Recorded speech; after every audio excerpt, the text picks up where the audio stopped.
안녕하세요.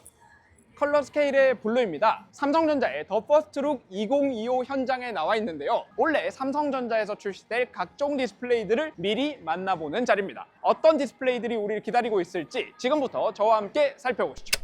32인치 4K OLED 스마트 모니터가 나왔습니다. 화질에도 상당히 기대를 해볼 만한 제품이라는 거죠. 거기다가 이번에는 스마트라는 기능에 AI까지 포함을 시켰는데 자동으로 현재 화면을 인식하고 화면의 내용에 맞게 서로 다른 화질 보정이 들어가는 AI 화질 보정 기능이 켜져 있습니다. 지금 왼쪽에 있는 모니터는 AI 자동 보정 기능이 꺼져 있고 오른쪽에 있는 모니터는 AI 자동 보정 기능이 켜져 있습니다. 보시면 밝은 부분이 조금 더 밝게 표시가 되고 있고 색깔이 있는 부분을 비교해 보시면 훨씬 더 새추레이션이 높게 잡혀 있는 것을 확인하실 수 있습니다. 이게 정확한 색을 표시한다 해서는 거리가 멀어질 수 있지만 보통 새추레이션이 높은 색을 좋아하는 사용자가 많다는 걸 감안해 보면 이해할 수 있는 선택이에요. 자, 게임 화면을 파워포인트 화면으로 전환을 해보겠습니다. 방금 색깔 약간 바뀐 게 느껴지셨나요? 다시 게임으로 돌아가면 지금 게임에 맞도록 새추레이션이 올라갔고요. 파워포인트로 돌아오면 화분 색깔이 확 죽는 거 보셨을 거예요. 색 온도도 약간 더 차분하게 노란색 쪽으로 바꿔주는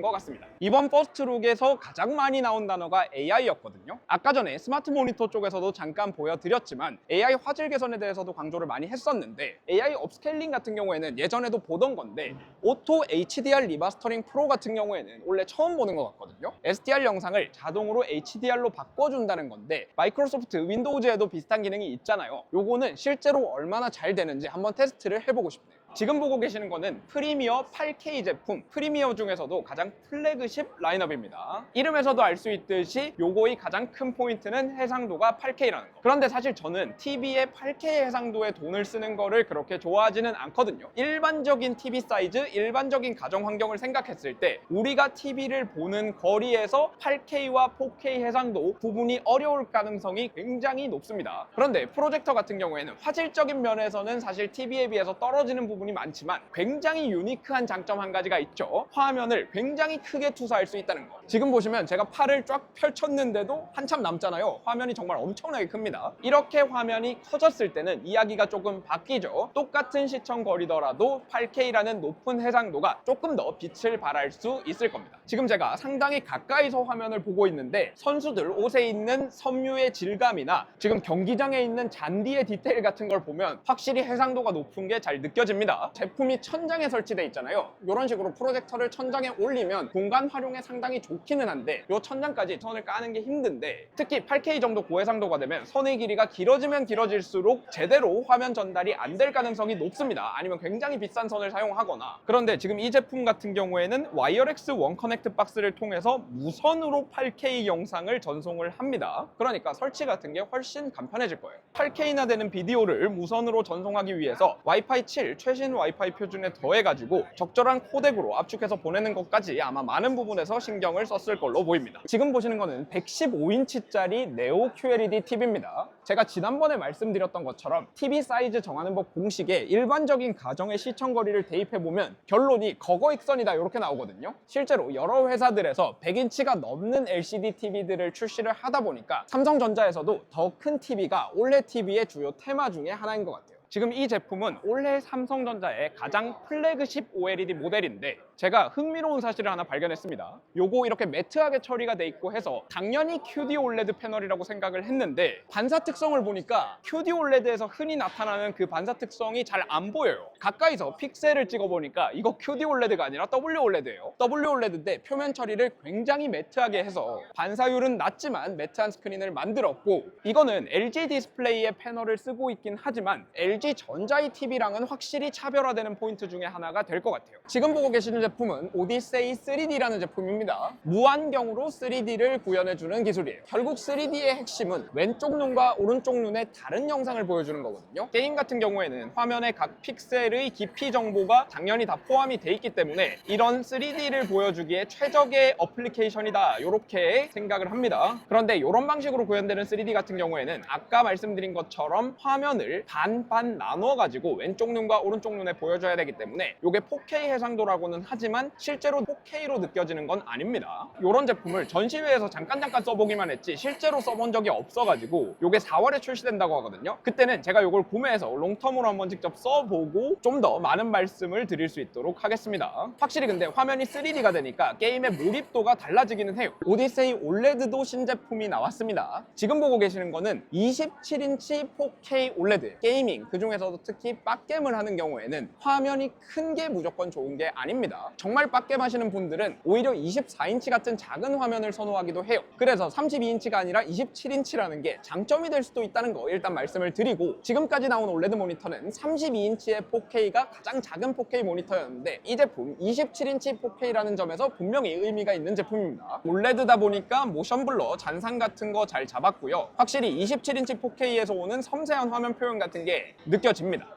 이번에 보실 거는 고해상도가 아니라 고주사율의 포커스가 맞춰져 있는 제품입니다. 무려 500Hz 주사율인데 제가 알기로 지금까지 나왔던 올레드 중에 가장 고주사율이 480Hz, 그러니까 월드 퍼스트 딱지를 달고 있는 거죠. 그런데 여기서 이렇게 높은 주사율이 도대체 왜 필요하냐고 생각하시는 분들이 계실 거예요. 뭐 주사율은 120Hz만 되면 충분히 부드러워서 그 위로 올라가는 거는 필요 없는 거 아니냐, 스펙 숫자 노름 아니냐, 이렇게 말씀하실 수도 있는데 아닙니다. 모션 블러의 관점에서 확실히 의미가 있어요. 올레드 같은 경우에는 화면 자체에서 생기는 물리적인 잔상은 거의 없어요. 그런데 올레드 디스플레이를 볼 때 우리 눈이 느끼는 잔상이 없는 건 아니거든요. 그런 걸 보고 모션 블러라고 하는데 MPRT라고 되어 있는 스펙을 보신 적이 있으시죠? 그게 모션 블러를 숫자로 나타낸 스펙입니다. LCD 같은 경우에는 백라이트를 깜빡깜빡거리는 방식으로 응답 시간을 뻥튀기 하기 위해서 표기하는 스펙이 돼버렸기는 한데, 그런 꼼수를 빼고 보면 MPRT가 정말 의미가 있는 스펙이에요. 올레드 같은 경우에는 화면 자체에서 생기는 잔상이 거의 0에 가깝기 때문에 주사율을 올리면 올리는 대로 MPRT가 정직하게 확 짧아집니다. 이런 식으로 화면을 빠르게 움직였을 때 900Hz 정도 되니까 확실히 느껴지는 잔상이 거의 없는 수준이에요. 지금 보고 계시는 거는 마이크로 LED입니다. 마이크로 LED 같은 경우에는 큰 거를 한꺼번에 만들기가 너무 힘들기 때문에 작은 모듈 여러 개를 만들어서 붙이는 방식으로 만들어지기 때문에 지금 이런 식으로 종횡비가 좀 자유로운 형태로 구성이 가능하고요. 보시면 아시겠지만 굉장히 밝죠? 픽셀 하나하나가 빛나는 자발광 디스플레이인데 올레드와는 다르게 무기 LED를 사용하기 때문에 번인에 대한 걱정이 없어서 밝기를 엄청나게 높일 수 있는 겁니다. 그래서 특히 지금 이렇게 주변에 빛이 있는 환경에서 화면을 보면 화질이 정말 엄청나게 좋아요. 그리고 한 2년 정도 전만 해도 이런 마이크로 LED 전시품 같은 거 가까이 가가지고 찾아보면 데드 픽셀들이 금방금방 눈에 띄었거든요. 근데 오늘은 지금 이렇게 보는데 데드 픽셀들 찾기가 상당히 어려운데요. 그 사이에 마이크로 LED 수율이 상당히 많이 올라온 것 같아요. 그리고 이 마이크로 LED 기술을 응용해서 투명한 디스플레이를 만든 여러 가지 샘플들이 전시가 돼 있는데, 픽셀을 구동하는데 꼭 필요한 액티브 매트릭스 부분, 배선 부분을 제외하고는 유리기판 그대로 보여줘서 최대한 투명한 디스플레이를 만들게 됩니다. 마이크로 LED 같은 경우에는 휘도를 높일 수 있다는 장점이 있기 때문에 투명하게 뒤를 보여주면서도 앞에 있는 콘텐츠를 선명하게 보여줄 수 있다는 장점이 있네요. 지금 이게 홀로 디스플레이라는 기술인데 카메라로 이게 잘 안 담기는 게 정말 아쉬운데요. 디스플레이 표면은 여기에 있는데 화면 같은 경우에는 한 요 정도에 떠 있는 걸로 보이거든요. 이게 어떻게 가능한 거냐 해서 보면 실제로 보여주는 화면은 요 안쪽에 있고 요거를 광학적인 방식으로 해서 상을 요쪽에 맺히게 만들어주는 거예요. 자동차 같은 데 들어가는 헤드업 디스플레이, 실제 디스플레이는 자동차 안쪽에 있지만 우리 눈에 보이는 거는 상이 3m, 4m 정도 앞쪽에 맺혀 있는 걸로 보이거든요. 비슷한 원리를 적용했다고 보시면 됩니다. 이거는 뷰티 미러라는 제품인데 마이크로 LED의 굉장히 재밌는 응용입니다. 아까 전에는 투명 마이크로 LED를 보여드렸잖아요. 투명 마이크로 LED 같은 경우에는 빛을 내는 부분을 제외하고는 유리기판을 그대로 드러내서